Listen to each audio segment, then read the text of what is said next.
Hello दोस्तों, आज हम लोग इस लेक्चर में एम्पियर का परिपथीय नियम पढ़ेंगे, जिसमें यह फिगर है।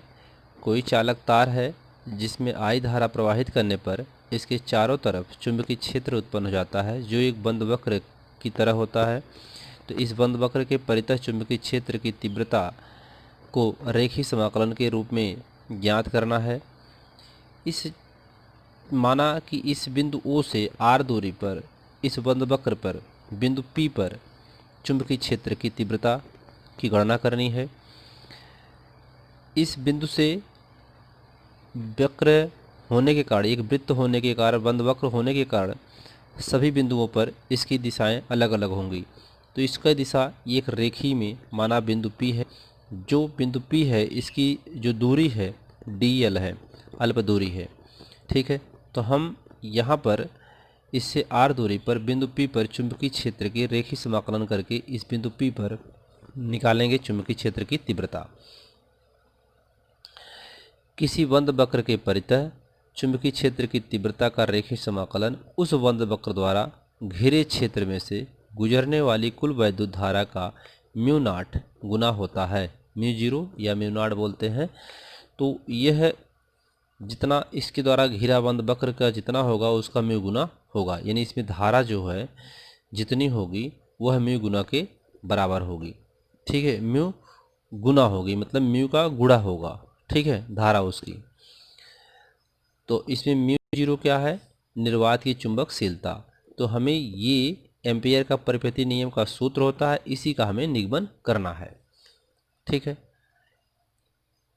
उपपत्ति। माना एक लंबा सीधा धारावाही चालक तार कागज के तल के लंबवत स्थित है। ये चालक तार है जो कागज के तल के लंबवत स्थित है, जिसमें धारा I प्रवाहित हो रही है। माना R त्रिज्या का एक वृत्तीय पथ है। ये R त्रिज्या का एक वृत्तीय पथ है जिसका केंद्र O तार पर है। केंद्र कहाँ है? तार पर है इसका। बायो-सेवर्ट के नियमानुसार इस धारावाही चालक के कारण इसमें R दूरी पर उत्पन्न चुंबकीय क्षेत्र का परिमाण। अब यहाँ पर बायो-सेवर्ट लगेगा। ठीक है, बायो-सेवर्ट नियम हम लोग पढ़ चुके हैं। तो बायो-सेवर्ट के अनुसार इस R दूरी पर, इस P बिंदु पर, R दूरी से P बिंदु पर चुंबकीय क्षेत्र की तीव्रता B बराबर हो जाएगा mu zero I upon 2 pi R। समीकरण नंबर 1। यहाँ पर चुंबकीय क्षेत्र की तीव्रता का आप रेखीय समाकलन करेंगे इस वृत्ताकार पथ के अनुदिश। तो ये तार में जब धारा समान रूप से प्रवाहित हो रही है तो इसके चारों तरफ धारा सम्मित होने के कारण चुंबकीय क्षेत्र समान रूप से चारों तरफ होगा, जो इस चुंबकीय क्षेत्र और ये dl का पृष्ठीय समाकलन करेंगे। यानी पृष्ठीय समाकलन, ये जो समीकरण दिया पृष्ठीय समाकलन, बद्ध पृष्ठीय समाकलन vector B dot dl mu zero I गुना होती है क्या कि ये पूरे पृष्ठीय समाकलन मतलब पूरे वृत्त का। ठीक है, बद्ध यानी बंद पृष्ठ के पूरे का जो समाकलन होगा वह वेक्टर बी डॉट dl होगा। यानी जो हम लोग प्रूव करने वाले हैं वह किसके बराबर होगा? जो इसमें धारा बह रही है उसके म्यू नॉट के गुणा के बराबर होगा। ठीक है, तो इसमें वेक्टर बी और dl मतलब कुल चुंबकीय क्षेत्र और dl जो सभी बिंदुओं पर होगा उसको अलग अलग करके निकालेंगे, उसका समाकलन करेंगे। ठीक है, तो सबको जोड़ देंगे तो पूरे का निकल जाएगा। तो यहाँ पर चुंबकीय क्षेत्र का वृत्ताकार पथ के अनुदिश रेखीय समाकलन बंद, यहाँ इसका मतलब क्या होता है? बंद पृष्ठ होता है, तो सरफेस इंटीग्रेशन बद्ध पृष्ठ के लिए। ठीक है, तो ये यहाँ पर डॉट हटा देंगे और cos थीटा। अब यहाँ पर देखिए ये dl और वेक्टर b दोनों सदिश एक ही दिशा में होने के कारण यहाँ पर थीटा 0 डिग्री हो जाएगा। तो जब थीटा 0 हो जाएगा तो cos थीटा यहाँ पर 0 डिग्री का मान 1 होता है, तो इसलिए इसका मान यहाँ पर 1 हो जाएगा। और b चारों तरफ समान रूप से चुंबकीय क्षेत्र है तो इसलिए इसको बाहर कर लेंगे, नियत होने के कारण इसको सरफेस के बाहर कर लेते हैं। b का मान समीकरण नंबर 1 से रखने पर तो mu zero I upon 2 pi R और बद्ध सरफेस dl, यहाँ से यस हटा दिया गया, यस हटा दिया गया। इसका मतलब कि हमें P बिंदु पर ये हमारा सरफेस चुंबकीय क्षेत्र जो है पी बिंदु पर म्यू। अब यहाँ पर डी एल क्या है देखिए, ये यहाँ पर यह पूरा इस बिंदु पर हम लोगों ने यहाँ पर पी बिंदु लिया है और यह बी चुंबकीय क्षेत्र है और डी इसका अल्प दूरी है। ठीक है, अब इसके हर बिंदु पर अलग अलग होगा। ठीक है, तो पूरा डी करेंगे अर्थात सबका सरफेस करेंगे, सबको जोड़ लेंगे इंटीग्रेशन करके। तो जब सबका इंटीग्रेशन करके जोड़ेंगे तो डी बराबर क्या हो जाएगा 2πr, क्योंकि यह तार जो है यह जो चुंबकीय क्षेत्र एक वृत्त के आकार का है, तो सभी बिंदुओं पर इसका डी एल करके जोड़ लेंगे तो एक वृत्त के आकार का डी बन जाएगा। तो अर्थात यल बराबर क्या हो जाएगा 2πr हो जाएगा, यानी इसकी लंबाई मान लेते हैं यल हो गया, तो यल बराबर अर्थात डी बराबर 2πr। तो है इसकी जगह 2πr लिखा गया। 2πr से 2πr कैंसिल हुआ। सरफेस इंटीग्रेशन जो हमें प्रूव करना था वेक्टर v सदिश b डॉट सदिश डी एल बराबर μ0I, यह एम्पियर का परिपथी नियम है। अब एम्पियर के परिपथीय नियम के अनुप्रयोग देखते हैं। अनुप्रयोग नंबर एक है अनंत लंबाई के सीधे धारावाही तार के कारण उत्पन्न चुंबकीय क्षेत्र। एम्पियर का परिपथीय नियम या अनंत लंबाई के सीधे धारावाही तार के कारण उत्पन्न चुंबकीय क्षेत्र दोनों का एक ही निगमन है, एक ही प्रूफ है। फिर भी हम आपको यहाँ थोड़ा बता देते हैं। फिगर आपका सेम वही है यहाँ पे और उसमें वही लिखा गया है। ठीक है, निगमन इसमें हम आपको समझा दे रहे हैं। इसका हमको यहाँ पर प्रूफ क्या करना है कि देखिए वहाँ पर हम लोगों ने इस बार इसको प्रूफ किया था, इस टाइप से आपकी प्रूफ कर देते हैं इसको यहाँ से। तो इसको प्रूफ कर लेते हैं। तो वेक्टर बी बराबर μ0 2π इंटू I/r, ये बायो-सेवर्ट के नियम के अनुसार आया हुआ है। तो इसे देख लेते हैं, ये हमको सिद्ध करना है मान लीजिए इसमें। ठीक है, एक बार पढ़ देते हैं कि किसी बंद परिपथ में सीमा के अनुदिश चुंबकीय क्षेत्र का रेखीय समाकलन पथ द्वारा घिरे नेट धारा का म्यू गुना होता है। यानी ये धारा जो है इसके म्यू गुना के बराबर होती है और इसके बद्ध पूरी लंबाई की ये जो घिरा हुआ है इस चुंबकीय क्षेत्र सरफेस चुंबकीय क्षेत्र जो होता है सरफेस समाकलन चुंबकीय क्षेत्र डी और इसके दोनों के बराबर होता है इसमें धारा आई और म्यू गुना के। ठीक है, तो माना किसी तल के लंबवत एक लंबा तार एक्स वाई जिसके ऊपर आई धारा प्रवाहित हो रही है। देखिए उसमें थोड़ा कुछ अलग था, इसमें कुछ अलग लिखवाए हैं, बात सब एक ही है। तो माना किसी तल के लंबवत एक लंबा तार एक्स वाई जिसके ऊपर आई धारा प्रवाहित हो रही है, इसके चारों ओर आर त्रिज्या का एक वृत्तीय पथ है। इस वृत्तीय पथ के बिंदु P पर चुंबकीय क्षेत्र का मान B है। इस B बिंदु पर चुंबकीय क्षेत्र का मान B है, जहां पर हमें चुंबकीय क्षेत्र बिंदु P पर गणना करनी है। ठीक है, अब यहाँ से समीकरण नंबर 1, वृत्त के प्रत्येक बिंदु पर चुंबकीय क्षेत्र की तीव्रता B का परिमाण समान होगा तथा सदिश DL व B एक ही दिशा में होंगे। अतः चुंबकीय क्षेत्र का संपूर्ण वृत्त का रेखीय समाकलन एक ही दिशा में होने का कारण उसका कोण क्या हो जाएगा थीटा। ये आप नहीं लिखेंगे तब भी चलेगा। यहाँ पर ये चीज़ और इसको कास थीटा बराबर 0 डिग्री हो जाएगा क्योंकि दोनों एक ही दिशा में है, इसलिए 0 हो जाएगा। तो संपूर्ण पथ की लंबाई DL बराबर 2πr हो जाएगा। B ये वाला यही है, ये वाला मान समीकरण नंबर 1 ये समीकरण नंबर 1 माना गया है।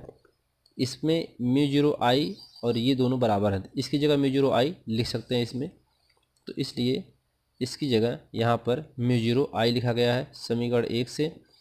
तो B इंटू 2πr, B बराबर यहाँ से आपको मिल जाएगा μ0/2π इंटू I/r, ये आपको इससे मिल गया। इसे एम्पियर का परिपथीय नियम भी कहते हैं। नियम नंबर इसका अनुप्रयोग नंबर 2 एम्पियर का, परिनालिका के भीतर उत्पन्न चुंबकीय क्षेत्र। अब परिनालिका के भीतर उत्पन्न चुंबकीय क्षेत्र क्या होगा? परिनालिका कोई एक कुचालक पदार्थ होता है जिस पर तार के बहुत सारे फेरे लपेटे होते हैं पास पास में, तो जिससे हम क्या कहते हैं? परिनालिका कहते हैं। यह एक परिनालिका बन जाता है। ठीक, ये कुचालक पदार्थ होता है जिस पे लपेटा जाता है तार, क्या होता है? कुचालक होता है। और तार क्या होता है? चालक होता है। ठीक है, तो इसमें इसके ऊपर जब तारों के बहुत सारे फेरे लपेटे होते हैं पास पास में, उसे हम कहते हैं परिनालिका। तो इस पर चुंबकीय, इसके भीतर चुंबकीय क्षेत्र क्या होगा, इसके लिए एक सूत्र है, इसे याद रखना होगा आपको। B बराबर mu zero n I upon two cos theta one minus cos theta two. इस सूत्र को आप याद रख कर लीजिए। B क्या है, परिनालिका के भीतर चुंबकीय क्षेत्र है।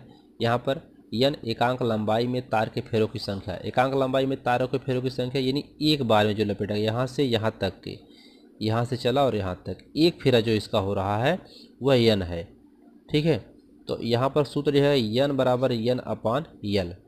और कैपिटल एन क्या है, कैपिटल एन सभी फेरों की संख्या कि जितने फेरे होंगे, पूरा फेरा जितना फेरा हो रहा है सब मिलाकर के कैपिटल एन है। और यल क्या है, यल ये पूरे तार की लंबाई, जो तार सीधा था ना उसकी लंबाई है। इसको, इस तार को हम लोग लपेट करके ऐसे ऐसे बना दिए हैं, जिसमें क्या मिल गया हमको, एक फेरा जब लपेट, इसको इस तार को जब लपेटा गया उस कुचालक पदार्थ में, तो इसमें एक फेरा का मान हुआ n और कुल फेरों का मान हुआ कैपिटल एन, और यही तार लंबा हुआ तो यल, तो एन बराबर एन अपान यल बन गया। ठीक है, तो ये चीज़ यहाँ पे लिखा गया है, कैपिटल एन कुल फेरों की संख्या, यल परिनालिका की लंबाई, एन क्या है, एक फेरों की संख्या है, अर्थात एकांक फेरों की लंबाई। ये फिगर है उसका परिनालिका का।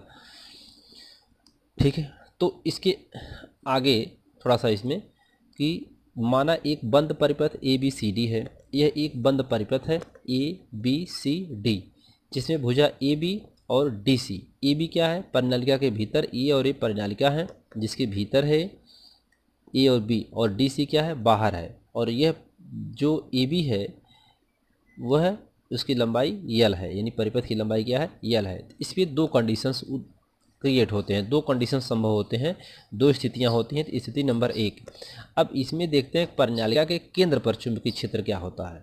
ठीक है, तो परिनालिका के केंद्र पर चुंबकीय क्षेत्र, इसको भी हम आगे और अच्छी तरीके से आपको समझाएंगे, लेकिन यहाँ पर लंबवत होने के कारण परिनालिका, ठीक है, एक परिनालिका और होती है जो वृत्त के आकार की होती है, यहाँ पर लंबवत परिनालिका है।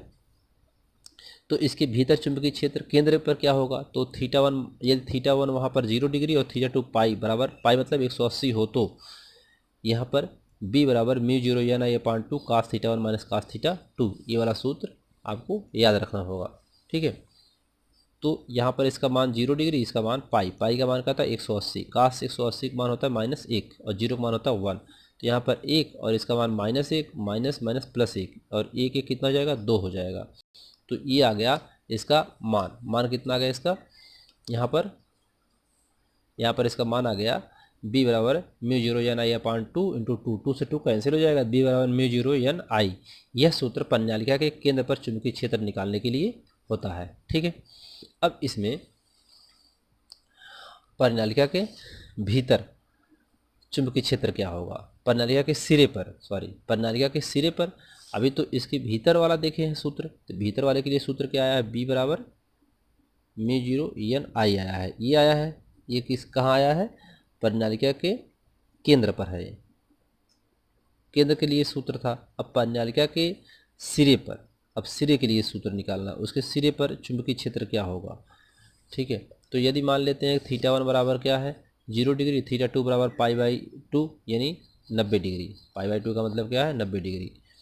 B बराबर mu zero n I upon two cos theta one minus cos theta two, दोनों का मान रखा गया 0 डिग्री, इसका मान पाई बाई टू, मतलब ये 90 अंश का मान होता है 0 और कास 0 मान होता है 1, तो यहाँ पर 1 आ गया, अर्थात B बराबर क्या आ गया, mu zero n I upon to. ठीक है, यह सूत्र परिनालिका के सिरे पर चुंबकीय क्षेत्र निकालने के लिए होता है। ठीक है, इसे आप याद कर लीजिए। इसके बाद परिनालिका किसे कहते हैं, यहाँ थोड़ा समझ लीजिए। जब किसी कुचालक पदार्थ के ऊपर सुचालक तार को लपेटकर बनाई गई बहुत सारी अधिक फेरों की कुंडली को परिनालिका कहते हैं, और जब इसी परिनालिका में धारा का प्रवाह किया जाता है तो इसे धारावाही परिनालिका कहते हैं। ठीक है, तो वो आपको बता दिया गया। तो धन्यवाद।